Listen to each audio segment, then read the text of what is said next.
everybody. Thank you for joining. My name is Tracy, and this is Zoe's Treasures, and this is our monthly tax and accounting chat show. And as always, I've got to start with the disclaimer. This is in the show notes, but just in general, I am coming to you with over 20 years of experience. I am a CPA. But having said that, every single person's tax and accounting situation is based on a set of facts and circumstances that I'm not privileged to.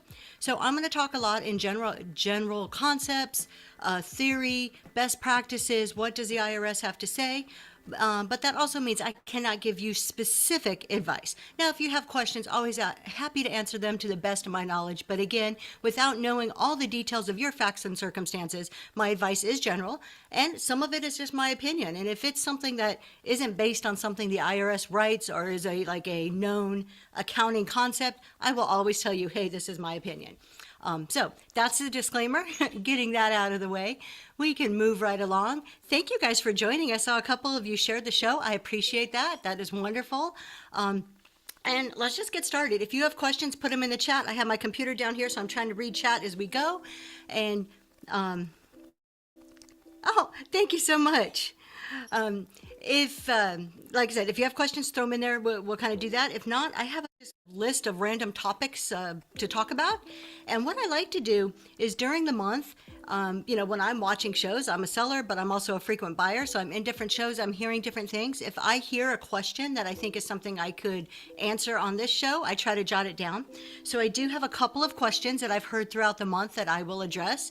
And then after that, I just got a few topics. I'm going to go down the list unless our tips tax. Oh, you hit on, that is question number 2 that I had, but we will move that up to number 1 and start with it right there. So like the question that was just asked, are tips taxed? One of the questions I heard throughout this month is at the end of the year, does what not report your tips? And it's an it depends answer, but I'll explain that a little bit more. In accounting, we have a phrase, it depends on everything. That's just because there's multiple ways, different roads that it can go down. So in general, all of your income is taxed, including tips. Just like a waitress who gets tips or any other profession who would get a tip, tips are taxed. Now, whatnot per se doesn't tax them. Whatnot will give you a 1099 at the end of the year based on certain circumstances, and we're going to talk about those limits and when you will get a 1099.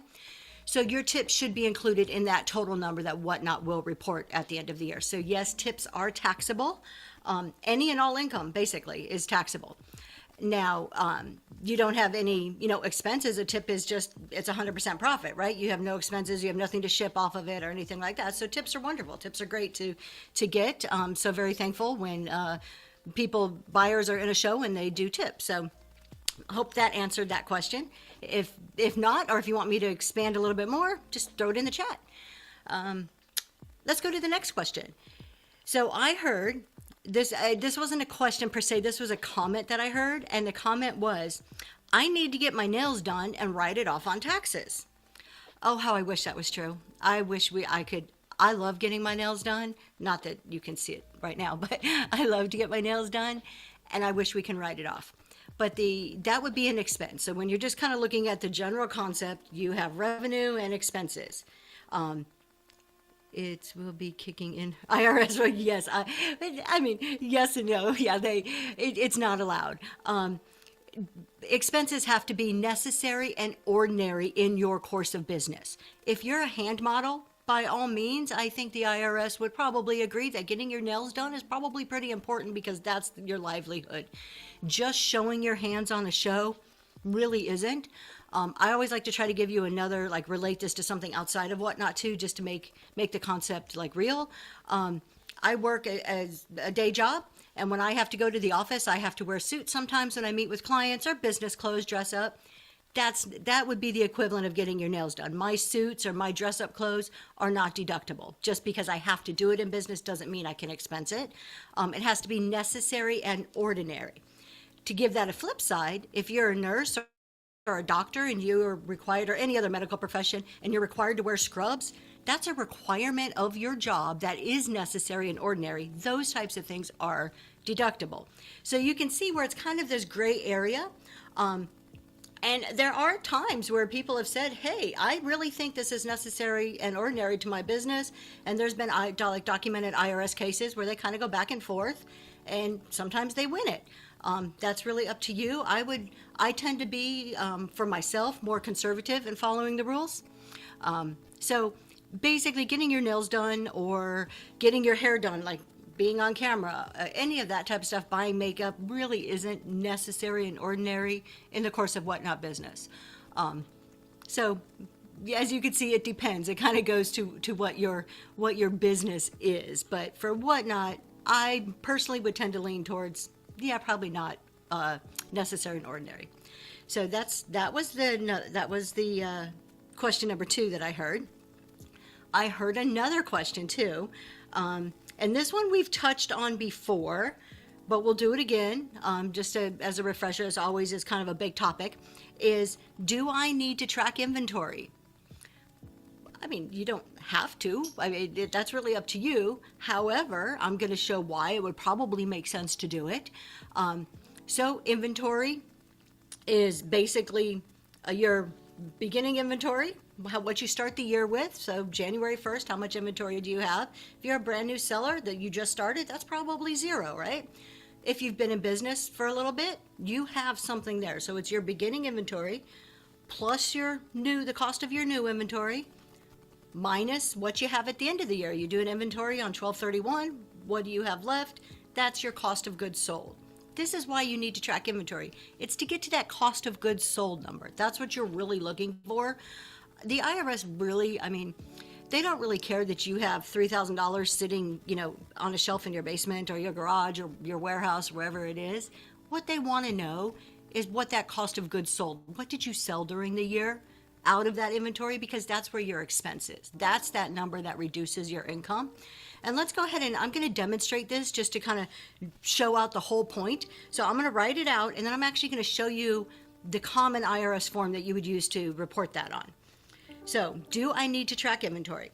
And the reason I said is because we need cost of goods sold. So if we start with that and we do beginning inventory, so we have beginning inventory, and we're going to do plus your cost of new inventory, okay, then you're going to do minus, and I'm moving my screen, minus your ending inventory, and I'm writing this out pretty kind of simply here.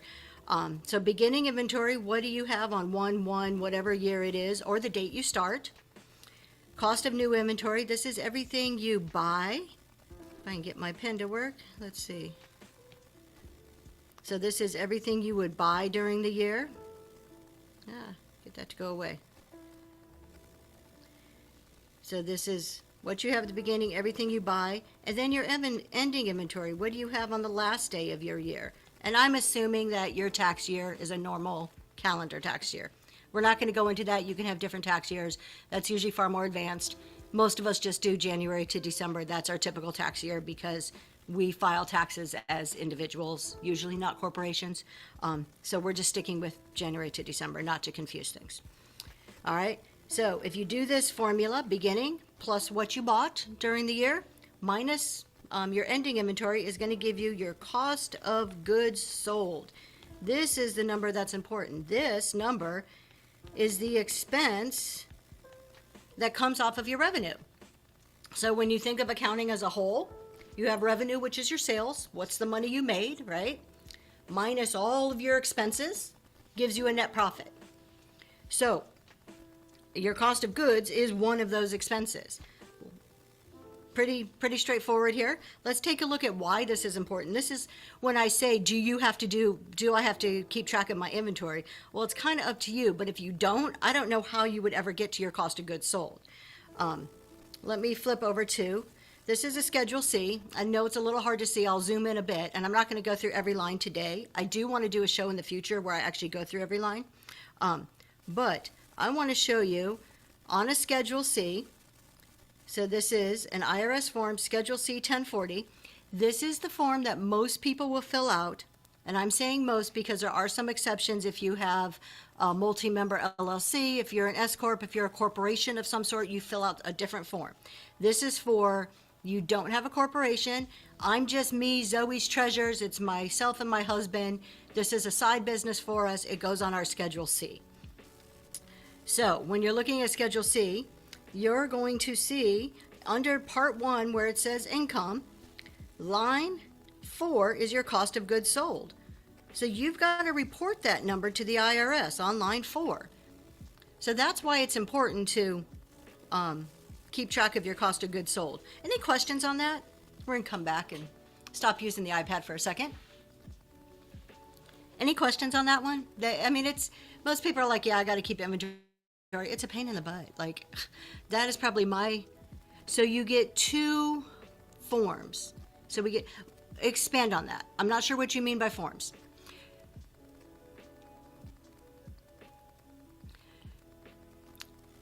I'll keep talking a little bit. 1040 and a 1090. Nope. So your 1040 is the form that you file. Some form. There's different types of 1040s. There's simplified versions, like a 1040 EZ. Then there's a 1040. But the 1040 is what you, as a tax preparer, have to fill out every year to submit to the IRS. So that's a form that you can get. Either you can download it from the IRS website, or when you go to your CPA or your bookkeeper, or if you go to like an H&R Block or one of those tax prep people, they prepare a Form 1040 for you.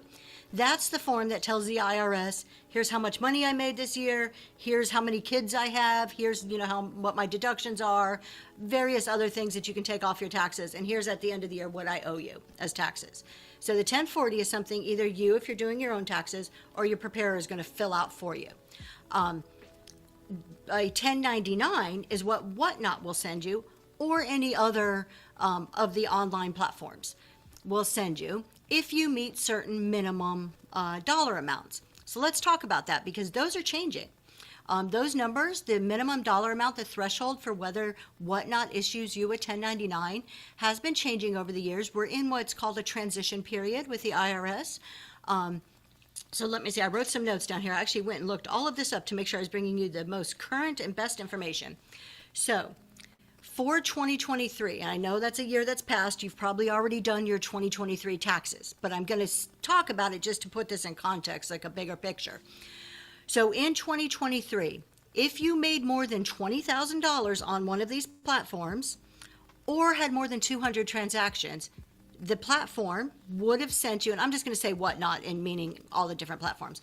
So if you made more than $20,000 on Whatnot in 2023, they would have sent you a 1099 telling you all the information, how much money you made.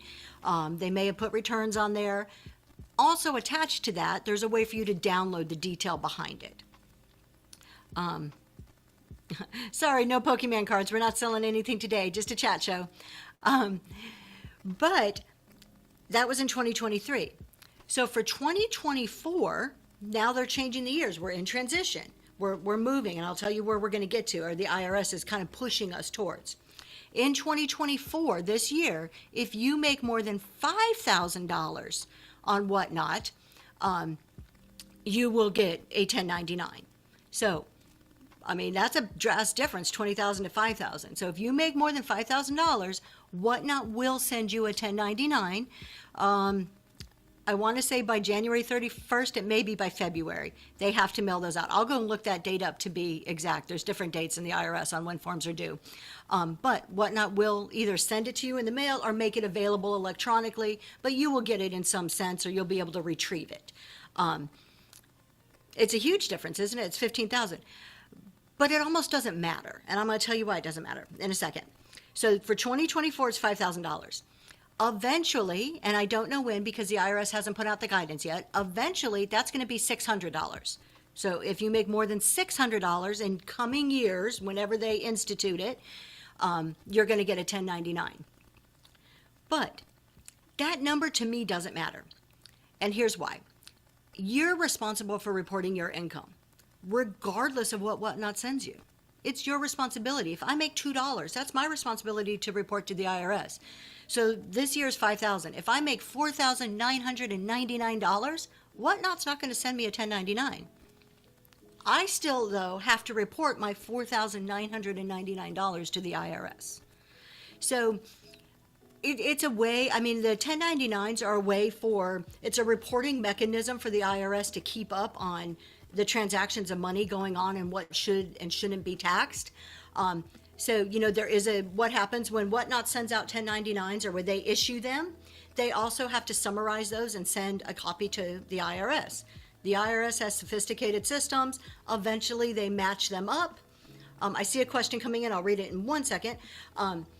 Eventually, the IRS matches those up, what came from Whatnot and what's on taxpayers' returns. And those are the type of discrepancies that ultimately lead to audits.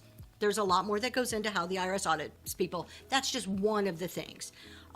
So they do get matched up. But again, it doesn't matter. If I make less than that, it's still my responsibility to report it. Maybe the IRS doesn't have something they're matching it up to, but if they ever audit me and see these large deposits that I didn't report to them, I'm going to be questioned on it, and we'll have to, fess up at that point. Let's see. We do have a question come in. I have storage units full of stuff. All of it can potentially be inventory. Upside. Okay, yeah. How can I determine my inventory? So the easiest way for that would be kind of like a cost averaging. You buy a storage unit, I'm just throwing numbers out there. You pay $1,000 for the storage unit, and you have approximately 2,000 items in that storage unit. Each item costs about 50 cents.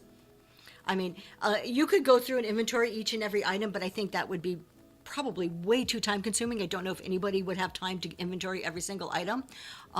But in general, you probably know, I have 6 boxes full of Christmas stuff. It's worth about this much. I have 3 pieces of furniture. So you can kind of, assign those values to it up to the price that you paid, or you can count the items and divide it by the price you paid. So in situations like that, it's a little bit different. It's not like you're going to an auction or Goodwill and you're buying one item for $2. So there you have to document what you're doing.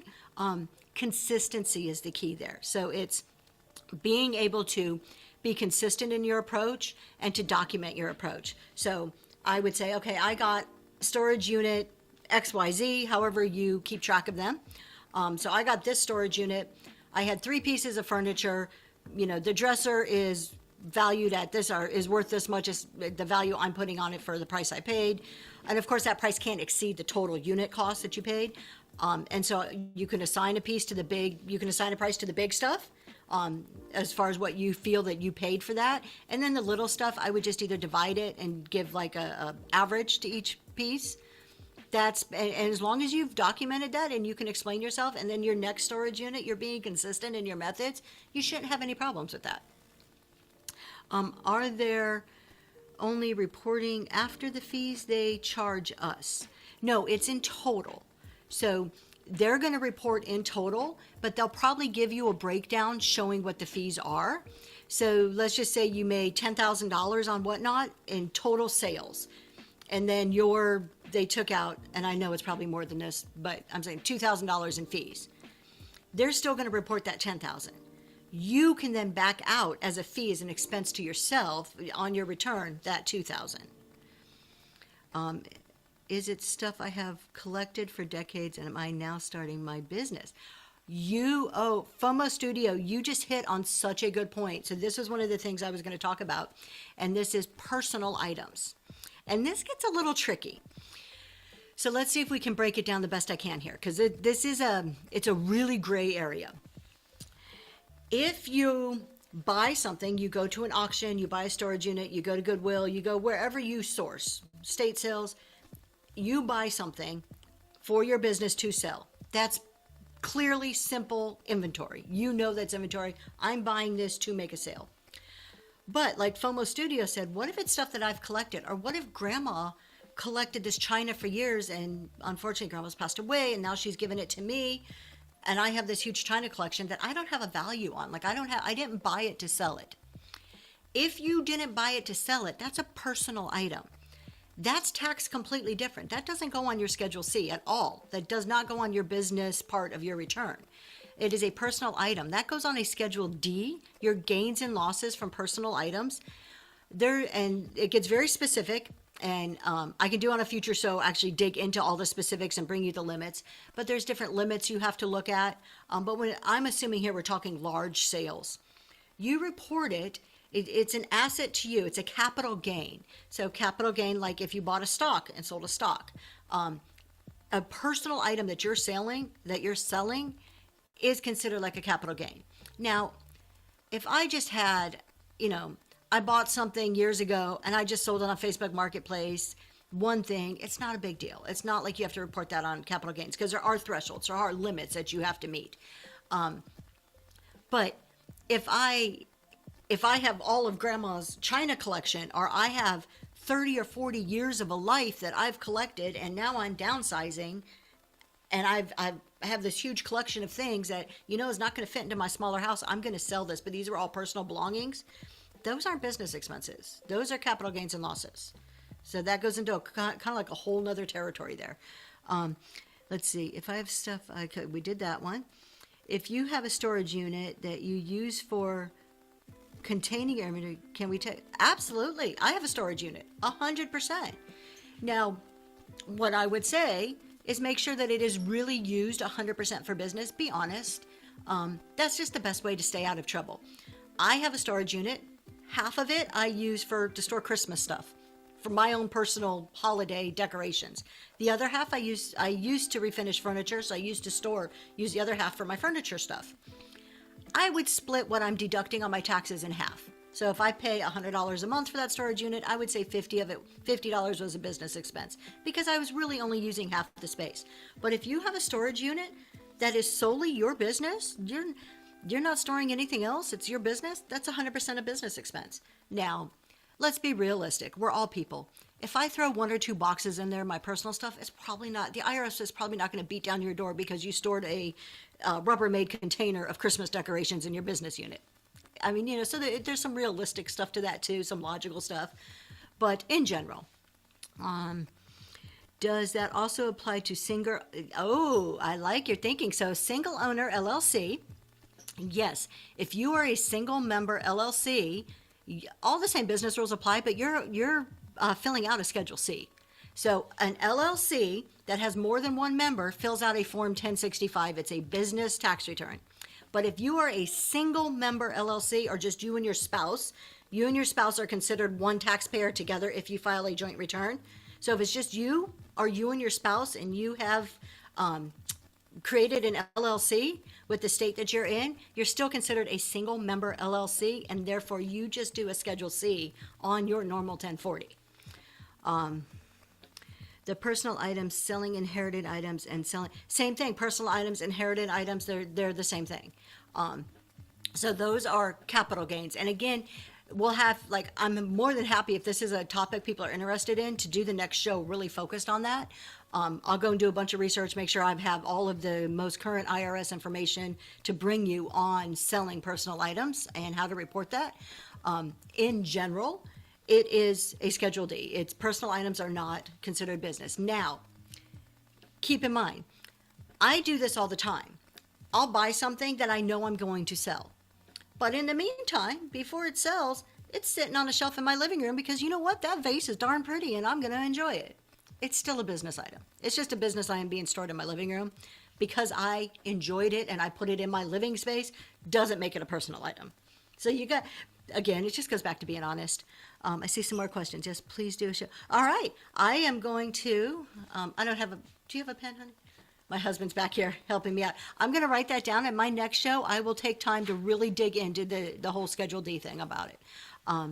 Let's see, if a seller sells 200 items, makes $3K, that's all gets reported to the IRS, and the seller then has to pay taxes on that $2K, or the $3K. Yes. So it's not necessarily taxed on the $3K, because remember, so bottom line, yes, the $3K initially is taxable. But when it comes to taxes, your $3K is your sales, that's your revenue. We get to subtract our expenses from that $3K. So if you sold items, and they sold for $3K, you probably had boxes, bubble wrap, miscellaneous expenses, the fees, whatnot charges you. You probably had mileage to go to the post office. You have expenses that you deduct from that $3K, And then that net number, your net profit at the end of the day, is what you're actually taxed on. Okay, can you go over a list of eligible expenses to write off? I can't. I'll show you some of the most common. We'll actually go back to the Schedule C and kind of talk through their expense list and kind of see what they have to say. And this is just going straight to an IRS form. So let's see if I can make this bigger. So this is a Schedule C. These expenses are also similar if you're an LLC doing a 1065. They may be laid out a little bit different, but they're all very similar. So under the expenses column, or the expenses part, you have advertising. Do you do any advertising expense? What's advertising? If you have to pay, you're doing promotions. That's advertising, right? What about if you're doing sponsored giveaways? That's your money you're spending. That's advertising because you're advertising yourself, right? Advertising expenses. It's just we do it on a smaller scale. So if we go back to our Schedule C, so if we look at advertising, you think about a big business and maybe advertising for them is a billboard or, they're paying for an ad on TV. We just do it on a smaller scale. So just think about what your advertising may be. Car and truck expenses, this is your mileage. IRS has a couple different ways. I see Crackshot Karen bought inventory. Yep, it's a good one. We'll touch on that too in a second. Car and truck expenses, if you have your mileage. So there's a couple different ways to do car and truck. You can do actual or you can do mileage. And I'll talk a little bit more about that in a bit, but basically all of your mileage goes under car and truck expenses. Commissions and fees. We pay fees for everything we sell, right? So that's an expense. Contract labor. Are you paying somebody to list your items? Are you paying somebody to ship your items? Those are expenses. Hold on, I see a question. Let me just read. Can the website design and hosting be considered advertising? I don't think that's advertising. To me, that I would put, and some of this is subjective. Let's see, I would put website under, I'm just kind of looking here. Probably I would do it under office expense, but it could fall under either other expense, office expense, because that's kind of a normal, to me that's not necessarily advertising. It's more of a general business expense, like it's a need for you if you have your own website. Let's keep going down the list to see what some of the other types of expenses that are listed on the IRS form. Depletion, I'm going to say it's going to be pretty rare from a whatnot business perspective to use depletion. That's usually when you get around like oil fields and stuff like that. So depletion probably isn't. Depreciation.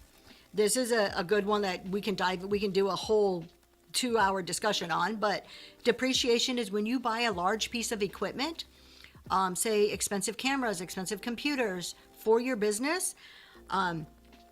There are times where it says Section 179 that you can expense the whole thing. There's limits, there's IRS rules. But a lot of times you can only expense it over the course of its useful life. And this is where you would expense that over the course of its useful life. For an example, if I bought a very expensive computer that I was going to use for my business, say it was $5,000, the useful life may be 5 years, I can do 1/5 of that a year. That's what depreciation is. Now, the Section 179 is a special rule that the IRS put in years and years ago that gives you some ability to expense that whole thing in 1 year. This is where I say these type of situations here where you're talking about what's the best way to go, that's why I say that each tax situation has its own unique set of facts and circumstances, and you should consult with a CPA, accountant, or bookkeeper to really dive into your specific situations and say, oh no, you should use Section 179 this year, or we should depreciate this. They'll help guide you through all of those little minute decisions. Employee benefit programs, if you have employees, we would look at some of the benefit programs that you would have for them. Insurance, if you have insurance on your business, if you have you buy some type of insurance, say you have a storage unit or you have a warehouse and you have some type of liability or some type of insurance just to protect if there's a fire or a flood on that warehouse or on that storage unit, that's insurance. Mortgage paid to banks. So we're getting into some of the specifics. But again, if you have a mortgage, not your home mortgage, that doesn't apply here. So I wouldn't even try to put the mortgage in there. But this is saying that if you're running a business and you purchase a building for that business and you have a mortgage on that building, you would be able to expense some of that expense here. We have a question. If we use our phone for business, does it have to be solely for business to make any deduction? Great question. No, it does not. You would simply estimate and be consistent in your estimation the use of that phone. I do the same thing. I have a personal phone. I use it to call my husband, to check on my kids, surf Facebook just for fun, surf YouTube. But I also use it to do my listings, to look at YouTube. I use it during shows occasionally. So I would estimate my total usage on that. I would say, for me, I probably use my phone 20% for business. As long as you're applying it consistently, and if the IRS were to ask, you can reasonably defend that. You can say, you know what? You can look, if you have an iPhone, you can look and see what your usage is. You can say, you know what? I spend 2 hours a day, every single day on my phone doing business stuff. That equates to this total number of hours. I really think that's about 20% of my total usage. So as long as you're honest and logical in your explanations, you're usually okay. So your phone, if you have one that is solely for business, 100%, you never use it for anything else, by all means, it's 100% business expense. But if it's a mixed use, figure out what your business use is and deduct that amount. Let's see, if I were to purchase a new phone with its own Wi-Fi strictly for the business use only, yep. Yes, that would be 100%. If it is 100% business use only, it's a business expense. But let's go back to what the meaning of expense is. If it's ordinary and necessary. For whatnot, if that's what you use to run your shows as your phone, makes sense that that's ordinary and necessary. So you can see as we talk through these scenarios, there's a lot of gray area. While the IRS puts out thousands and thousands and thousands of boring pages to read, and it seems very specific, I mean, there's a lot of guidelines and there is specifics, but there is a lot of these gray areas too, because a lot of it depends on what is your business, how are you using that thing, what are you doing? So you've got to think it through from a holistic approach of everything. So if we go back to 100% phone, you're 100% using it for business, that's your camera, that's how you're running your shows, you're not using it for anything else, makes sense, right? Okay, just making sure I was caught up on chat. We're gonna keep going down. My husband's telling me over here that I missed a question. If I missed your question, just holler at me again, please. I don't mean to miss anybody's question. I see a new one. What does it mean if something is a tax write-off that you only pay half of? Nope. So a tax write-off, and this is such a common phrase. We always hear, "Oh, I'm going to write that off. It's a tax write-off. I'll buy this." A tax write-off is nothing more than listing it as an expense. So when we're talking about business, it's can it reduce my income? If I have sales, taxes are so simple. At the end of the day, if you just think about the basic premise of your tax return, how much money you have coming in, what can you deduct from it? The bottom number is what you're being taxed on, right? So the write-offs are that middle part. What can I deduct? When we're looking at a business, that really means, what are your expenses? What expenses can you apply to that revenue to reduce the revenue and thus reduce the amount of tax you're paying?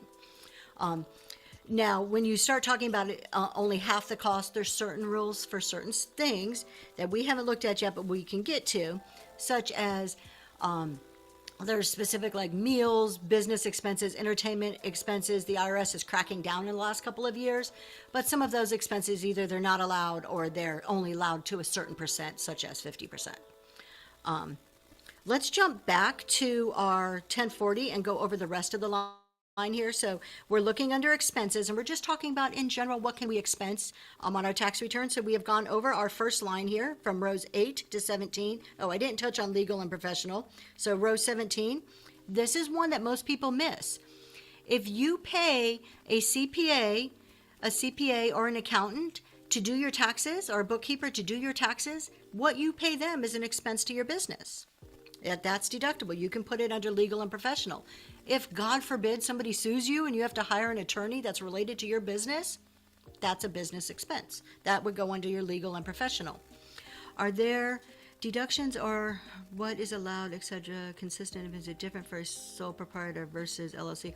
It's not, I mean, there's some differences, but really business expenses in general are the same across the board. It's how they're applied on some of those that are different, and how you get to the bottom line and what the tax is. So my focus really is for, when I'm talking here, is on sole proprietors or single member LLCs. Those are the people that will fill out this form, Schedule C, on your 1040. So that's really where most of my information that I'm giving you guys comes from, is from that perspective. At maybe a later date, we can dive into the business, more of like the S Corp stuff. However, I'm hesitant to dive into that, because if you are at that level where you have a multi-member, S Corp or any S Corp, or a real, like a corporation, you probably really should have your own CPA, and should probably go to them. The circumstances are so different in those cases.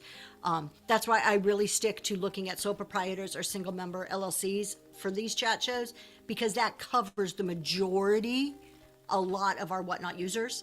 I'm not saying all, but it covers a good group of us Whatnot users. So let's go back and look at some other expenses that are common. So we're now down to our second row of expenses, and this is on our IRS form, Schedule C. Office expense. What are you paying for your office? So your office is your home, right? We have a whole separate part down at the bottom I can show you for your home office. But this is just general expenses. Do you buy paper to put in your printer? Just basic office expenses. So think of those things that if you ever worked in an office that you would buy. Do you buy, I mean, I know a lot of us are just electronic, and we're moving further and further away from actual paper, but staples, a stapler, these common office things that you would use. Here's a good one. I went to Sam's Club and I bought some plastic type boxes that I keep all my receipts in. That's an office expense. That's just a way, it's a filing system for me. So are you buying folders to stick in a drawer to keep yourself organized for your business purposes? So that's what would go on this line of office expenses. Then we have pension and profit sharing plans. That goes a little more deep. I would tend to say that most of us, for Whatnot purposes, don't have those. If you do, you probably want to get more specific advice to your facts and circumstances from your CPA. So let's just go ahead and stay on this form. Rent or lease. I think we touched on this. Somebody asked the question, what if I lease or rent a storage unit for my business? There you go. It goes on that line. If you rent something more specific, vehicles, machinery, equipment, what if maybe you sell something. Maybe you're like one of the Whatnot people who make something, and you have to rent special equipment in order to do that. I mean, I don't have a specific example off the top of my head, but if you had to rent that type of stuff, or if you rented other business property. Line 21, repairs and maintenance. On all that property that you're owning or renting, if you have to make a repair or maintenance, that's where that would go. Or, here's another thing. My computer breaks. I use my computer for business. My computer breaks and I use it for business. I need to go get it fixed. I take it over to Best Buy or my local computer people. They fix it. That's a repair and maintenance for my business equipment, right? Okay. So when you're looking at this Schedule C and you're kind of going through these lines, you start thinking about all these different scenarios that would apply to your business. Let's go back and finish looking at this list. Supplies not included in Part 3. So if we go to Part 3, here's probably on the other page. So supplies not included in your cost of goods sold, which we kind of talked about, but we'll touch on again. So if it's a supply, I'm on line 22, if it's a supply that isn't going into something you're selling, this is just a general supply. Boxes, bubble wrap, shipping supplies, you can put them there. If you have taxes or licenses, you can deduct your taxes and licenses here.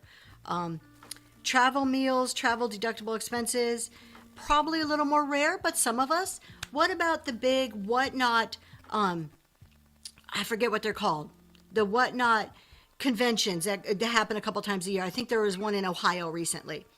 That could be a business expense. If you're going there solely to make contacts, to network, to purchase inventory, I mean, even though, yes, you can derive some pleasure from that, but if you're going solely for a business purpose, that's where your travel to that Whatnot convention and back would be included, along with your meals and such, subject to certain IRS limitations. Utilities, this is where you're looking at some of your electric, water, if you have a bathroom that you use solely for business purposes. We'll talk about that in a second.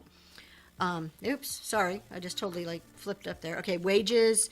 So again, if you have employees, and then we get into other expenses. So you see, telephone wasn't listed anywhere on here, but we've talked about telephone. Internet isn't listed on here, but we've talked about internet. All of those expenses can be put down under other. So if there's anything in rows down to 26 here in this little expense section, so if there's anything in this whole little expense section that isn't covered, you always have that other line to go to. All right, let's go back. We're going to kind of end looking at this form because I know looking at IRS forms is probably not like the highlight of your Sunday morning. But I wanted to give you just a general feel of when you're looking at a tax form, this is what the IRS has to say. So hopefully that answered some questions. If you have more, please put some in there. I had a couple other kind of just thoughts to talk about. Let's see. So we talked about your income, what you have to report. Let's talk about estimated taxes. Estimated taxes is a subject that there's just so much variation in. So it's hard to say this is exactly how it works for you. But I'm going to give you kind of like a very high level, lay of the land. So the IRS basically says, if at the end of the year, if you're going to owe us taxes, we don't want to wait until you file your tax return in January, February, March for us to get our money. If you're going to owe us more than $1,000, we need you to pay that quarterly and upfront to us. This is what the IRS says. They're like anybody, right? If somebody owed you, you want their money as soon as possible. You don't want to wait till next year. So how is that handled? Typical situations. You're an employee. You work for somebody. I have a day job. I work for another company all day long. When you're an employee and you have an employer, the employer handles those taxes for you through your payroll. You get a paycheck, taxes are already deducted, being sent into the IRS. The IRS is getting their money every 2 weeks, once a month, whatever your payroll schedule is. And it's based on the income that you're being paid. So there's calculations in every payroll system. They figure it out. Your employer figures out all these calculations built into the software. They send the right of money into the IRS. Everybody's happy. You don't have to worry about it. The end of the year, you get your W-2 from your employer. You report it on your taxes. Usually you're probably pretty good depending on your situation, right? But what if you're not employed? Or what if you're employed but you also do whatnot or reselling on the side? Now you're making more money. In this resale business, you're making more money and nobody's paying taxes for you on that money, right? It's up to you. You are now your employer. So for that part of your income. I get sidetracked. I start looking at questions. So you are now your employer. You need to figure that out. Like, I may need to pay some money to the IRS before the end of the year. Now, again, I can't tell you exactly how much or when. It's because everything is so unique, but I'm going to tell you generally. So what the IRS says, if you're going to make more than $1,000 of tax liability than you had last year. So if I say my tax liability last year was $10,000, this year because of my whatnot business, I know I'm going to make some money. My net profit is going to be whatever amount. I think I'm going to owe more in taxes, and I'm pretty sure it's going to be more than $1,000. I need to figure out a way to pay that to the IRS ahead of time. It then becomes my responsibility to figure out what that number is and pay that on a quarterly basis to the IRS. So how do you figure that out in general terms? Again, you have to look at your unique specifics, and this is where a CPA to help actually walk through your specific numbers comes in handy. And if not a CPA, a bookkeeper or an accountant. I will tell you the difference between those three in a second. But basically, a general kind of very high level way to figure this out, and this is how I do it for myself. I'm an employee. I have my W-2 income through my employer. I don't need to worry about that section of my income. I know what that is. My employer handles paying those taxes, and I just report it. For my whatnot income, I know that I'm doing pretty good at whatnot. I'm going to have at least $1,000 of taxable income from whatnot, and I probably should pay some of that tax early, right? I'm going to look at my net profit, from Whatnot. What do I expect my net profit to be? So I take my first 3 months, kind of figure it out. Well, if I'm consistent, if I consistently sell, I kind of think this is where I'm going to end up at the end of the year. It's based on estimates. You don't know. None of us are fortune tellers that we can say, oh, we know exactly at the end of the year I'm going to make this much money. So it's based on estimates. It's based on you knowing your business, you knowing what's happening, and estimating out. So you take your net income. Net income, just as a refresher, sales minus expenses equals net income. You take that net income. Hopefully it's an income and not a loss, but you take that net income and you multiply it by what was your tax bracket last year? Were you in the 15% tax bracket? Were you in the 22% tax bracket? Multiply that out. Let's just use an example.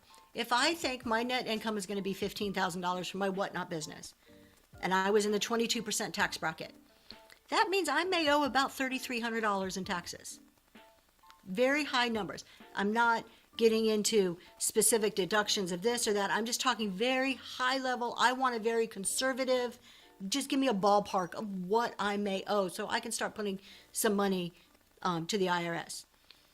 I take that $3,300, I divide it by 4, gives me about $825 a quarter that I should pay into the IRS.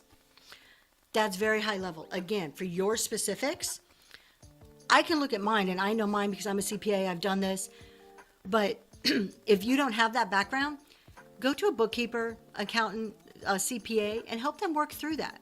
Because the flip side of that, if you start with your sales and then your expenses, what if you have a loss? If you're not making money, you don't need to, there's no extra money to be taxed on to send into the IRS. So just kind of keep that in mind. And if the figure at the end of the day, if you think it's going to be less than $1,000 you're going to be taxed on, then you don't need to worry about estimated payments.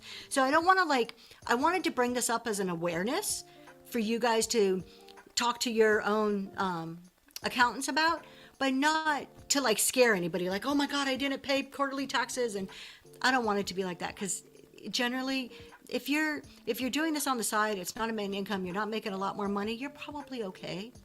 But just be aware of it. It's out there. It's a rule. And it's better to know what the rules are ahead of time, just to be informed, than to find out at the end of the year, oh, I didn't pay this and I should have paid this, right? Why does it have to be our responsibility to find out what we owe? Doesn't the IRS know how much people would owe them? You would think, but no, it is our responsibility, because the IRS only knows by what's reported. So if we go back to the 1099s, for this year, they're only sending you a 1099 if you make $5,000 or more. If it's under $5,000, the IRS doesn't know that. So it's really, and the IRS doesn't know it till the end of the year. So it's really our responsibility as taxpayers, right or wrong. I mean, the IRS, there's a lot of different opinions on whether we should even be paying taxes, but right or wrong, it is what it is. It's the system we live in the United States. And so the IRS just puts it on us. They say, hey, it's up to you to pay us, and if you don't pay us, we're going to charge you penalties and fees. So it just kind of is what it is. I mean, I'm not going to get into whether you agree or disagree. It's very political, but it's a way that the system is currently set up. So yes, we have to estimate on how to get there. So I want to talk about really quick. I've mentioned CPA, accountant, and bookkeeper quite a few times. They are actually 3 different roles, all equally important, all equally skilled and knowledgeable, but there is a difference between the 3, and who you pick to help you with your accounting and your taxes really depends on what your needs are. So let's start with the CPA. So to be a CPA, certified professional accountant in the United States, every state is a little bit different, but they all are ruled under the AICPA, which a lot of information, but basically they all have some general rules. One of those rules is you have to pass 4 exams, or you have to have at a minimum a bachelor's degree and some hours of a master's degree. Some hours, each state is a tad bit different, and you have to pass 4 separate exams. It's grueling. The CPA exams are equal to passing the bar as an attorney. So they're very difficult. Takes, in total, you're thinking you have probably 6 years of college, 5 to 6 years of college, and you're sitting for these standardized tests that say and are certifying that you have this level of experience and knowledge. Some states require you to do kind of like internships or working under a CPA for so many years. When I got my license in Florida, I think it was 18 months at that time. You actually had to work under another CPA, learning from them. So that's a CPA. You're going to pay the most for a CPA. They're going to be the most expensive, hands down, for the most part, depending on what part of the country you're in. Usually, that's the most. If you have complicated tax situations, very complicated, I would generally tend towards a CPA. If, anything outside your normal sole proprietorships, single member LLCs, once you start getting into S Corps, actual corporations, any of that stuff, like just detailed investments, I would tend, my personal opinion is to go towards a CPA. Then you have an accountant, super knowledgeable. Like I said, all three are skilled and knowledgeable in their own respective ways. There's not one that's better than the other. They're just different fits for different people on what you need. An accountant usually is kind of between a bookkeeper and a CPA. Probably have a college degree. If not, they probably have years of experience. They've been doing this for a while. This is their business. They know a lot. Totally. I worked as an accountant for many, many years, and I felt I was pretty knowledgeable as an accountant. So, but because they're not the CPA, they're probably a little less expensive. So their rates, I'm just telling you, as a CPA, depending on what state you're in, we're charging anywhere from $300 to $800 an hour at a minimum. And accountants are probably a little bit less than that, maybe $100 to $300 an hour. Just guessing. A lot of that is dependent upon your region, your state, the local economy. And then you have a bookkeeper. Bookkeeper usually maybe a little bit less, maybe not a bachelor's degree. They could. I'm not saying that bookkeepers don't, but it's usually more focused on transactional level.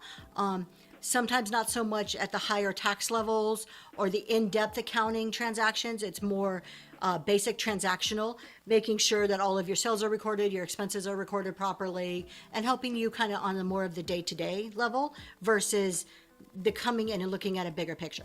That's a general difference between the three.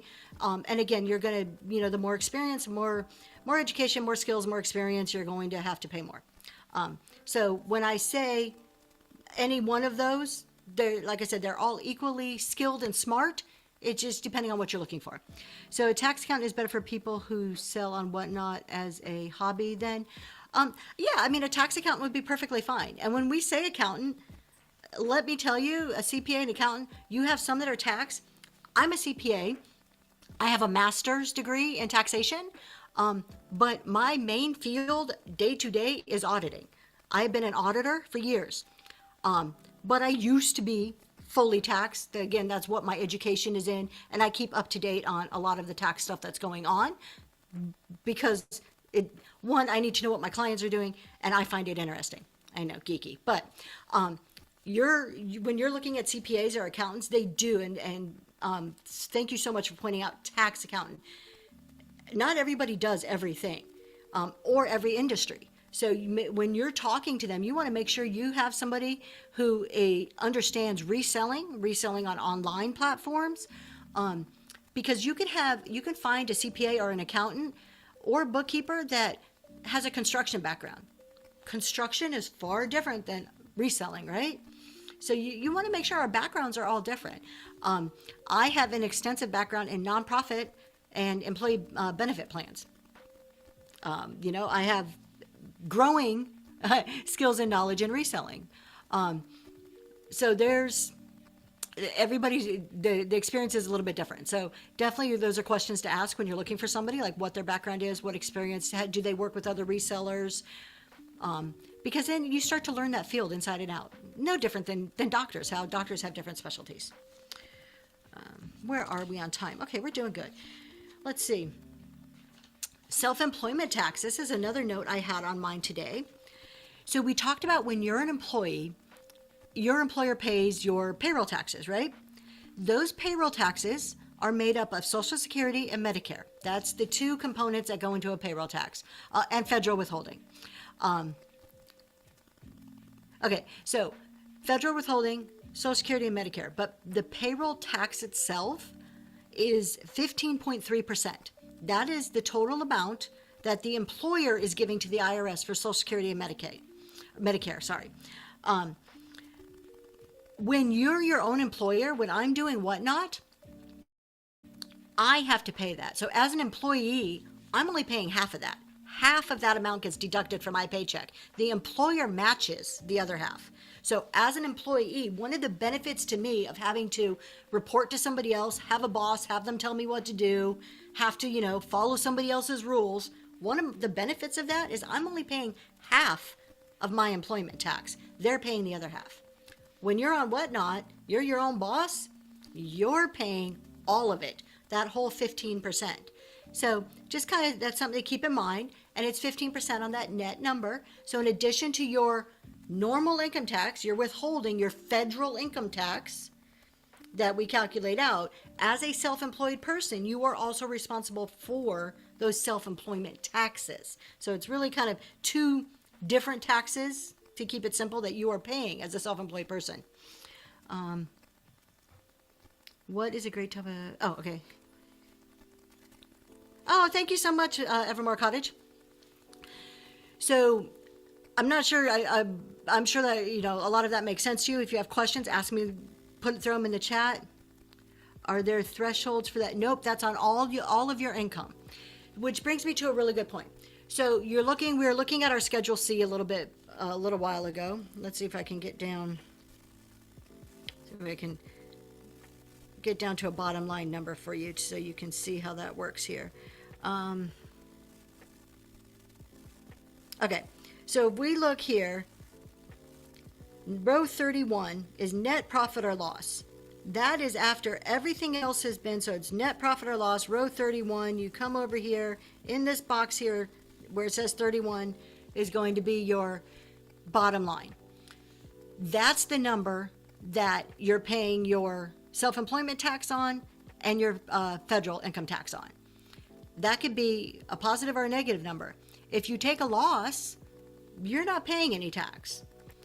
But, and this is like my biggest but, a lot of us tend to think when we're making business decisions, we make them like, oh, let's reduce our taxes. How do I pay less taxes? If you're not paying any taxes, there's two reasons why you are not paying any taxes. One of two reasons. One, you cheated, which that's none of us. We're all honest people. Or two, you didn't make any money. So I would tend to say if you're not paying taxes is because you didn't make money. And I'm solely from a business perspective on your Schedule C, okay? That's what I'm focused on right now with this statement. If you're not making money, why are you in business, right? Isn't the sole reason we're doing this? Some of it is enjoyment. Some of it's a hobby. I don't want to use the word hobby. Some of it is just enjoyment. This is something I like to do. But at the end of the day, most of us are sourcing, taking time to list, taking time to do live shows, packing things up, taking care in what we're doing, packaging correctly, making customers happy, chatting with people, networking. Because at the end of the day, we want to make some money from this. We want some money in our bank account. So if your decisions in business are focused on reducing your taxable income to zero, then it's counterproductive to business decisions to make money. And I see this all the time, and it's like, I don't want to say it's a pet peeve, but it's like, I just want to tell people and get the word out. Make your business decisions focused on making money and make that tax secondary because you want to make the money, right? It's not about necessarily not paying taxes. Let's see, how long have you been on OneNet?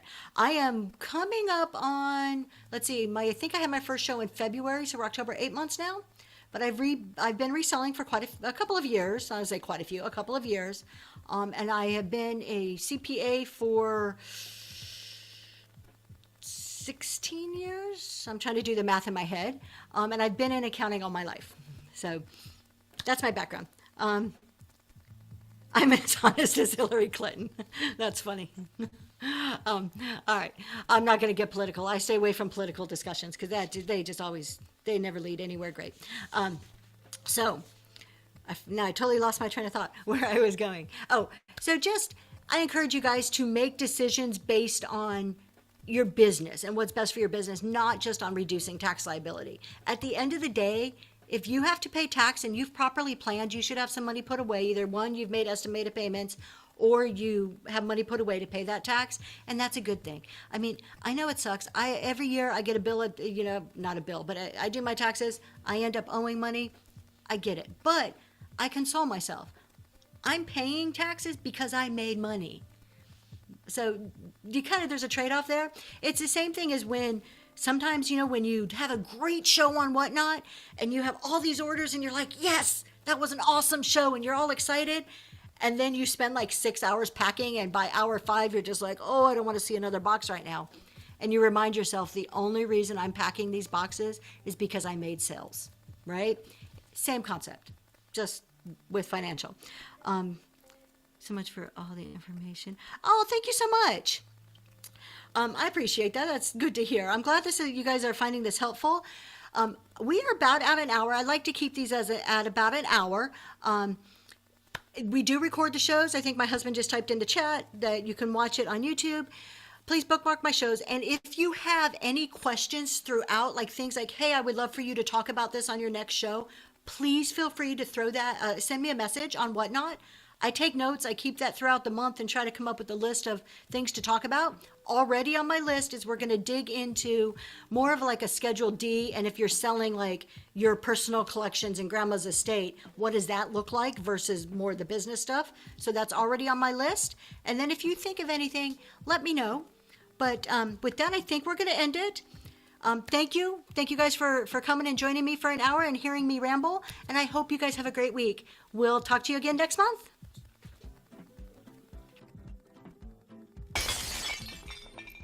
Honey, what are you doing?